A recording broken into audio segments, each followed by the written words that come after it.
Неге еркек пен әйелдің ортасындағы мәміле жақсы болсын деп айтам.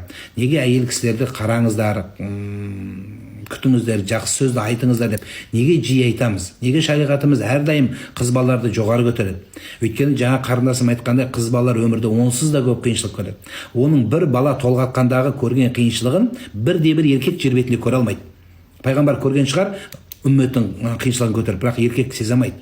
Одан кейін сол әйелдегі іштегі ызасы кейінірек ол өшін балалардан алады. Сен тыңдамайсың, немесе ұрасың, ұрсасың, боқтайсың, айберін төгесің, бір нәрсе десе кет деп қорқытасың, немесе үйден шығып кетіп қаласың, немесе сүйреп апарып тастайсың мамаңмен, туысқандарыңмен, әпкелеріңмен қосылып. Одан кейін ол байғұс сүмірейіп, амал жоқ, қалай осында өмір сүрсем екен, үйіне сіңбейді, сен алып шыққансың оны, ол жерде ол өзі киген, мен осы қорғамайды деп, сен ондай болып шықпадың. Содан кейін ол әйел балаларынан өшін алады. Балаларын ұрап, сенің балаларың ол. Сенің балаларыңды шымшиды, сенің балаларың айғайлайды. Олар онсыз да әкенің мейірімін көрмей жүрген бала, шешенің мейірімінен қалғанда ертең сенің үрім-бұтағың не болады? Сен қартайып, жасың келгенде сол баладан қызық көрем деп отырсың ба? Не әкеден жақсылық көрмеген, не анадан жақсылық көрмеген, қыздан, баладан жақсылық көрем деп қалай ойлайсың?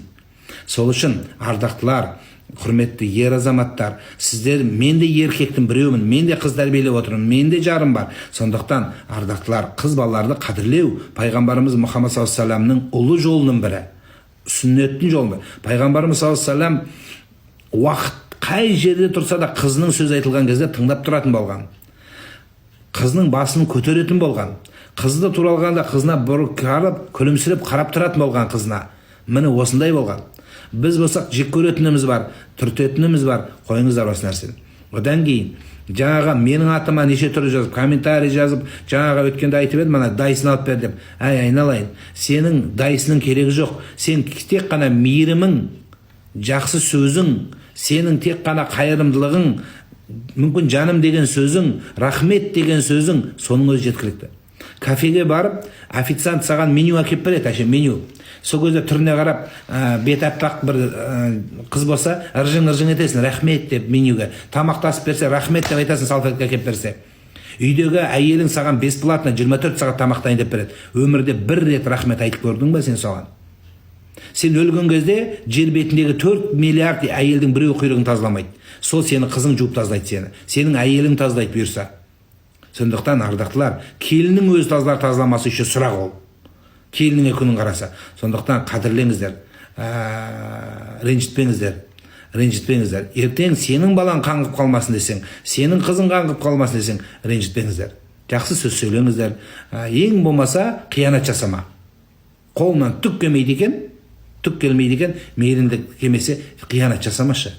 Құдай өмірін берсін. Жақсы тәрбие беру, жақсы жарға дайындап беру, оны қорғау, оны уәдесіңді айтқаныңды орындай білу, бұл бір Құдайдың берген үлкен сияпаты ардақтылар. Сол үшін мен әйел жанды емеспін. Мен әйелдерді, аналарды құрметтеу, ол атамыз қазақтың дәстүрі әйелді құрметтеу.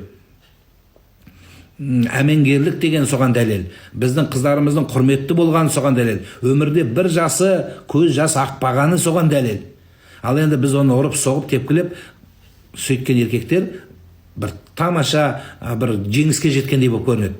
Сол әйелді боқтап, соның артынан бір сонда еркекке жағыну үшін не істеу керек? Әйелдердің бәрін боқтап, жерден алып жерге салып, сендер бәрін тозақсыңдар деп жерден алып жерге тығып, сөйту керек па сонда? Сонда еркекке жағу үшін сондай уағыз айтып, әйелдерге жағу үшін еркектерді боқтап, ананы халыққа жағу үшін президентті жамандап, президентке жағу үшін елді жамандау керек болса да? Жоқ, сен саған ұнайтын нәрсені айту керек па? Сонда ұнайтын нәрсені айтсаң, сен күшті имамсың, күшті ұстазсың, ал ұнамайтын нәрсені айтсаш, қабылдамаймын деп өткізіп жібересің, немесе жаман комментарий жазасың. Сонда сен нәпсіңе ұнайтын нәрсені қабылдайсың ғой, сонда саған ұнап тұр ол, соны қабылдау керексің. Ал ұнамасашы, бұндай шариғатты маған керегі жоқ деп жыртып жіберу керек па сонда? Қой осыны, ардақтылар, ондайды қойыңыздар. Қаншама қарындастар жылап жүр. Сенің қарындасың, апа қарындасың жылап жүр отбасында. Сондықтан ондайға жібермейік. Біз қадірлеп, баптай кезінде Шыңғысхан атамыз да соғысқан кезде, Шыңғысханда бір жерде басып алар кезде бірінші тыңшылар жібереді. Сол әйелдер, сол елдегі қыздары, келіндері, аналары, қарындастары қандай күйде екен, қандай бапта екен деген мәселені біледі екен. Сол кезде ғана бұл нәрсе дұрыс болады. Ал енді ондай болмаса,